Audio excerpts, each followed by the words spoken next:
الحقينا يا المتحدة، شوفوا الأقليات بيحصل فيها ايه في مصر. بصوا المسيحيين ازاي عايشين حياة صعبة في ظل الحكومة اللي موجودة حاليا. يا حول الله يا رب، حسبي الله ونعم الوكيل. ودي كانت استغاثة من باسم سام في الأمم المتحدة. مين باسم سام؟ باسم سام ده بيطلق على نفسه ان هو إعلامي وصاحب قناة الفكر الحر. طلع على الأمم المتحدة وقال لهم يا جدعان انتوا الناس الوحيدين اللي هتجيبوا لي حقي وتسمعوني والنبي والولي والكلام ده. فقالوا له طب ايه اللي بيحصل في مصر يا ابني خلاك تقول الكلام ده كله؟ قال لهم انا جاي بحمل معاناة وبتكلم بلسان 30 مليون مسيحي و15 مليون ملحد. يابا الحاج 30 مليون مسيحي يا عم على عيني وعلى راسي، وانا هعتمد الرقم اللي انت قلته ده وخلاص مفيش اي مشاكل.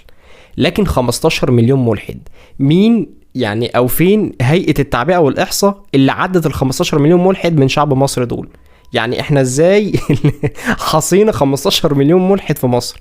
طبعا كلام اعتباطي وكلام كله ملوش اي حسبان يعني ولا له اي ادله، وقالوا كده قدام الامم المتحده عادي. طب خلاص يا عم ماشي، 15 مليون ملحد 15 مليون ملحد ما علينا. الكارثه بقى اللي وقع فيها بقى، كارثه اللي قلبت الدنيا، قال لك ازاي المسيحيين المصريين عايشين في مصر مضطهدين وهم اصل مصر، هم السكان الاصليين وهم الامتداد الحقيقي للمصريين القدماء او الفراعنه زي ما قال كده. عرفتوا ايه لازمه التحليل الجينيه؟ التحليل الجينيه اللي نورتنا وعلمتنا وعرفتنا ان احنا اغلب المسلمين والمسيحيين المصريين هم امتداد للمصريين القدماء، وهم كلهم اصحاب الارض، كلنا نفس الاجداد وكلنا نفس العرق.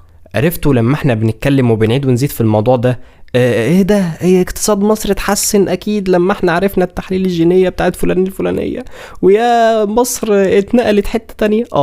مصر هتبقى آمنة ومصر هتبقى كويسة لما احنا نعيد ونزيد في موضوع التحليل الجينية ده امن قومي لمصر. موضوع التحليل الجينية ده خلاص العلم اتطور والدنيا اتطورت، اللي لولاها كان زمان كل من هب ودب عمال دلوقتي بيخيط فينا.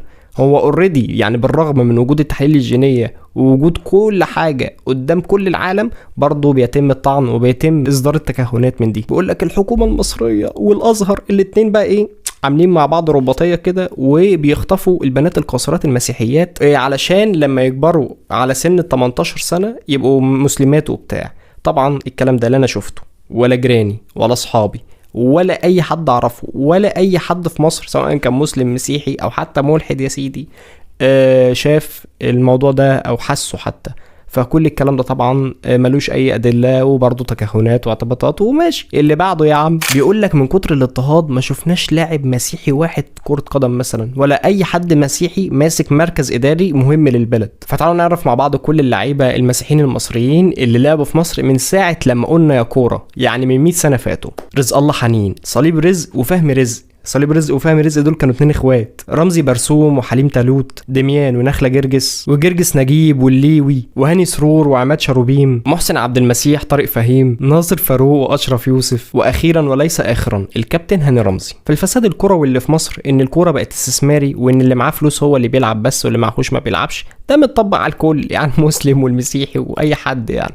فلا مفيش حاجه من الكلام اللي انت قلتها دي يا استاذ باسم. بالنسبه بقى للمراكز الاداريه اللي في مصر اللي مفيش اي حد مسيحي بيقدر يقرب لها بسبب اضطهاد الحكومه ليه واضطهاد الازهر، فعندنا سياده القاضي بولس فهمي اسكندر، قاضي مصري ورئيس المحكمه الدستوريه العليا في مصر. مركز كبير وحساس جدا مش كده؟ قال لك المسيحيين المصريين متضايق عليهم الحكومه لدرجه ان هم مش عارفين يبنوا كنايس، مش عارفين يتعبدوا. هو نسي تقريبا او ما جالوش خبر ان كاتدرائيه ميلاد المسيح اللي اتبنت في العاصمه الاداريه الجديده هي اكبر كنيسه في الشرق الاوسط كلها.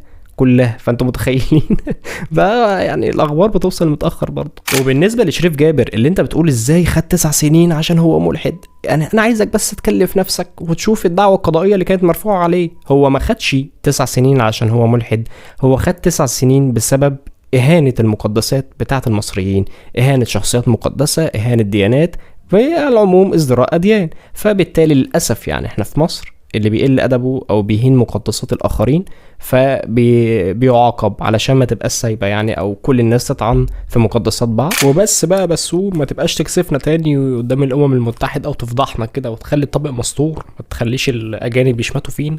وكان معكم حوار سكريبت مسلم، ويلا اقعدوا بالعافية.